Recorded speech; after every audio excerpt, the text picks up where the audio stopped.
Okay, I'll check it out. Just a little step. Yep, I got it. Hi. Hi. Please, come in. Congratulations on the movie festival, of course, and Happy New Year as well. Thank you. You too. I like seeing your guitar in the background there. I know. Oh, thank you. Rockstar. Yep. I mean, I've had plenty of time to play with the last couple of years, so yeah. Keep it at hand between interviews. So, congratulations on the movie. It's fantastic. I'm curious. When did you actually make the film? Was it before COVID set in, or did you actually kind of, were you in the process when things During came into COVID. place? Yeah, we started filming in February, March of 2020. So it was right at the beginning, and we were disrupted by the initial shutdown, and then we came back many months later and we were able to finish it. So it's definitely been part of the adventure. I was going to say that. I mean, it must have really hit you even harder, the fact that you started filming this home invasion film where you kind of get locked in these four walls now, and then the same thing happens outside these walls, and then you got to come back again and do the same thing again, no? Absolutely. I mean, there's so many layers, and having to learn how to do things at a distance, and that sense of isolation, editing over Zoom and having these conversations with everybody in different places, just like Sophie and Kelly, it's definitely echoed through the process. But also just thinking about, I mean, I for me, a lot of the film, the nuances are about teamwork and how do you find new ways to collaborate, and so that's been part of it as well. And how do you find ways to make it work and explain what's going on through these new and challenging mediums, and the sense of teamwork, certainly, like to be able to, nobody had done this before, right? When we were shut down, are we going to be able to come back? How long is it going to take? I remember the moment, Skyler, I'm sure you do too, where at first it was a short break, but we were shooting in Canada, and we had to send Skyler back to LA because we didn't know how long the shutdown was going to be, and we didn't want anybody to be stuck. Yeah, because they closed the border. In Toronto, yeah. if they were going to close the border. So, but then, are we calling it quits? What does that look like? Also coming back to finish shooting in the middle of summer when it's a very wintry, isolated movie, presented a bunch of challenges. But for me, it was also all about, how do we figure out how to come back and do the thing that we love to do, the thing that we want to do, and do it safely. And I'm so glad to be now at this moment where we get to chat with you, and people are going to start to see the film. It's it makes it all the more rich, for sure. All of Archie's food is in the pantry. I can show you. No, where I'll find it. Thanks. Ciao.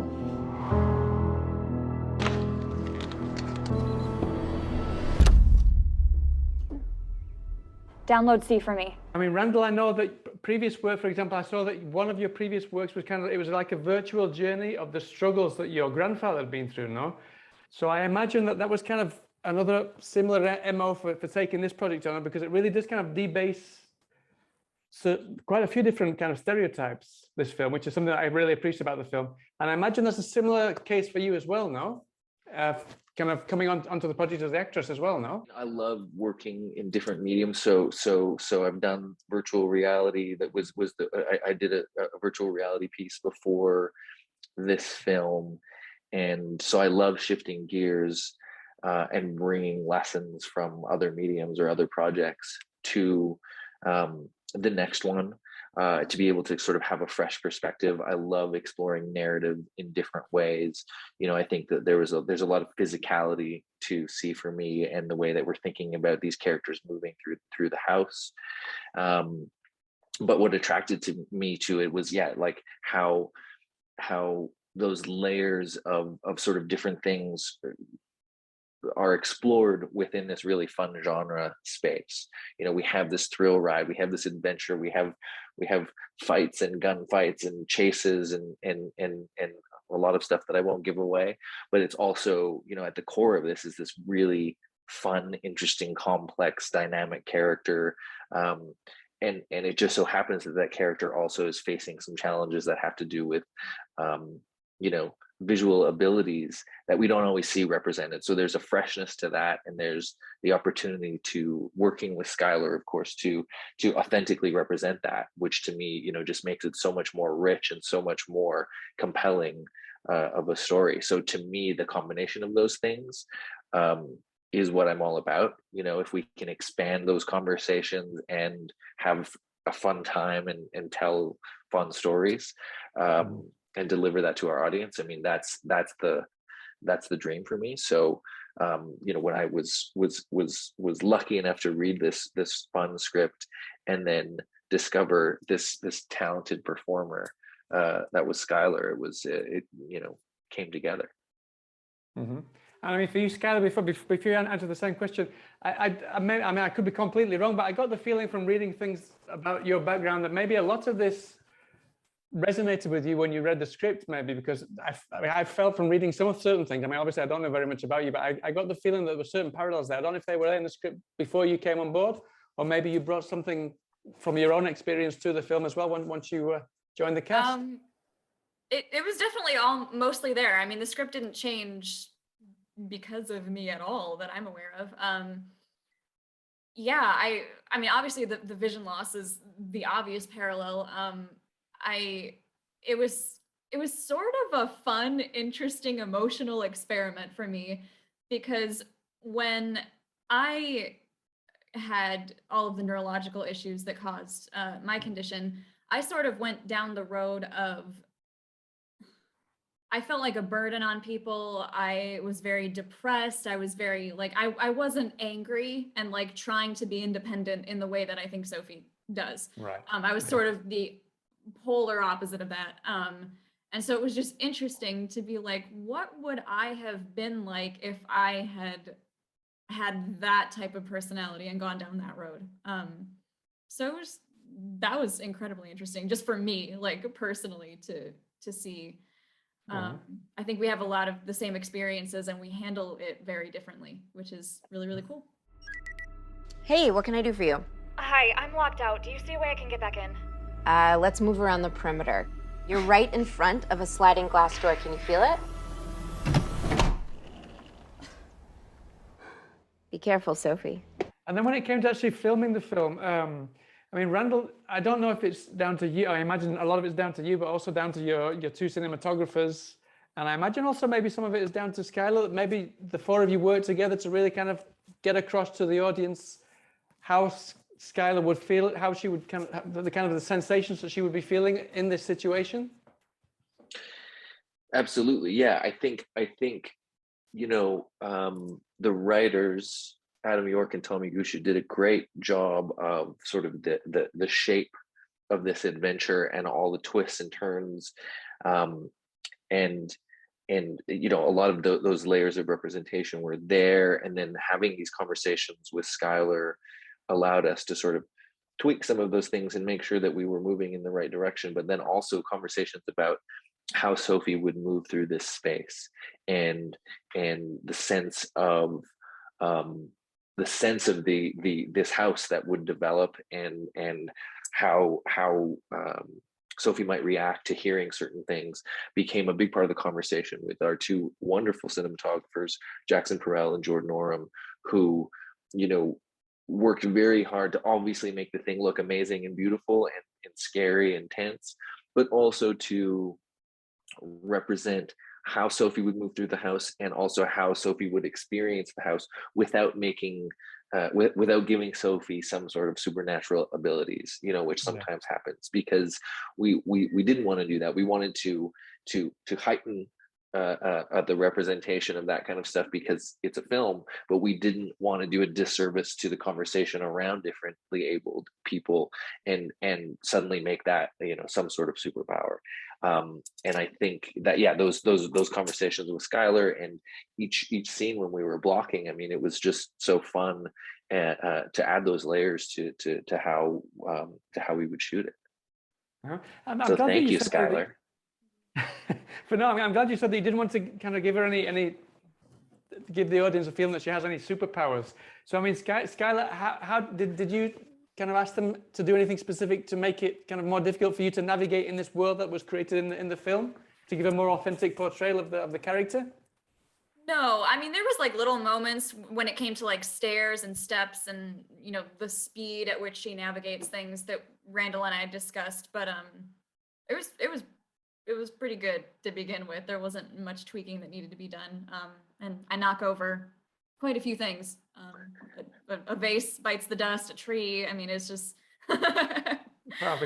no, so it's no. There were just very minor things, and it didn't change the script. It was just how it played for camera to make sure that it was reading. Because there's a difference between how someone would go about something and whether or not it reads for camera. So yeah, that was just the main, you know. But I mean, it's funny though, Skyler, because sorry. you. Sorry, I was just going to say it's funny, Skyler, because you say you know, there are little things and little tweaks, but to me, it's the culmination and like, you know, the cumulative addition of all of those things that really adds this rich layer. Because I'm sure for you watching things like that, like if you watch a film, like, you know, if you see 2 or 3 flubs, you're just like, okay, they're not doing it. You know, it's a different thing. And so I feel like I just want to make sure that you, or I just want to highlight that like there are little tweaks many times over the course of filming, but you know, it adds to such a rich layer. And I think, you know, a layer of authenticity that I found really rewarding and important. I just meant little in the sense of like it didn't change like the plot or any scenes or you know. And then also I want to bring something. I mean, that in itself was laying down a gauntlet, not to kind of create this world, but at the same time you also have Skyler talking to Jessica on the telephone and using a telephone as the eyes, know that she has to see through. So the whole kind of preparation and filming that must have been a massive milestone on its own. On behalf of props, I can't remember her name. Randall, do you remember her name? Not Sunita, fudge. You're the one who was constantly Daniel and yes, I know who you're talking about. Oh my Lord, I feel so bad. The getting like the Wi-Fi and the phone and the earbud and the right screen and it to do the thing, because it's like the things that activated in the film aren't what actually activated on set. So we would be in like high intensity moments and it'd be like, see for me. And it's not coming on because it's like, it was. And most of that was done in front of the camera. It was actually done on set. Yes. And there were many times where like the earbud wasn't working. So I was just like leaving silence for the other, you know, person's lines, or it would cut in and out. And the technology was a little bit faulty. But I mean, you don't actually, I don't want to give too much away, but you don't actually kind of share any physical space with Jessica in the film, no? But you share a lot of screen time, obviously. That must have been, how did you prepare that? How do you go about preparing something like that, knowing that you're not going to be together, but you're going to share most of the film together? For me, I built, as I read the script over and over and over, I built Jessica, a character, up in my mind and a voice that I would hear in, you know, my head. So I was interacting just with a character that wasn't there, which happens on camera. Sometimes you're interacting with a tennis ball or an ex, or so it wasn't like foreign to me. I know a lot of actors don't like to do that, but for me it's very easy. Maybe that's why I like fantasy stuff where it's just green screen and you're interacting with like a tent pole, but like it's easy for me. So she was just a voice in my head while we were shooting.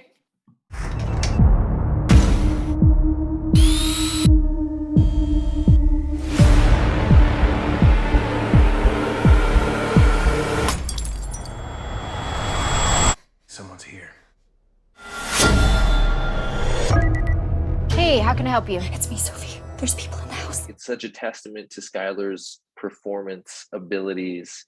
The fact that, you know, Jessica wasn't like, we didn't have other actors around when we were shooting that side, but we did have to have this kind of complex combination of, because sometimes you're seeing the phone live and you're seeing what the phone is seeing in the shots. Sometimes we just needed the light from the phone to help because it's the only light in the scene. So there was a lot of technical stuff going on, but usually not, we didn't have the opportunity to have an actor reading those lines. So it would be myself or an AD sort of badly delivering Kelly's lines. And Skyler did such an incredible job of keeping that relationship alive and delivering the performance, you know, in the dark, in the middle of the night and winter.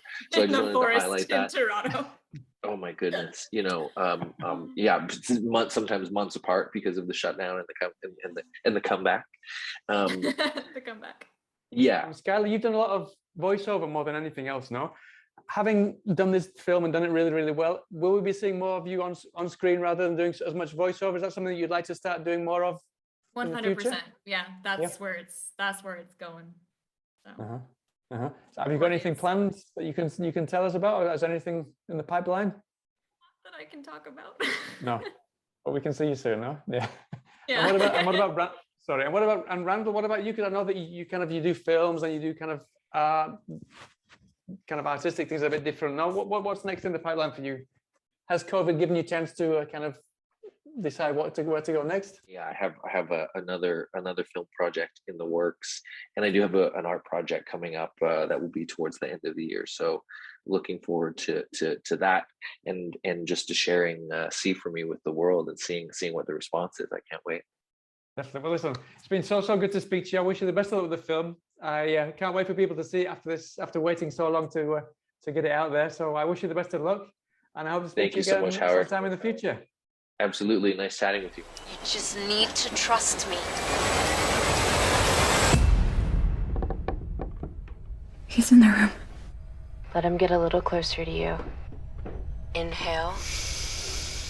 And on my mark, fire!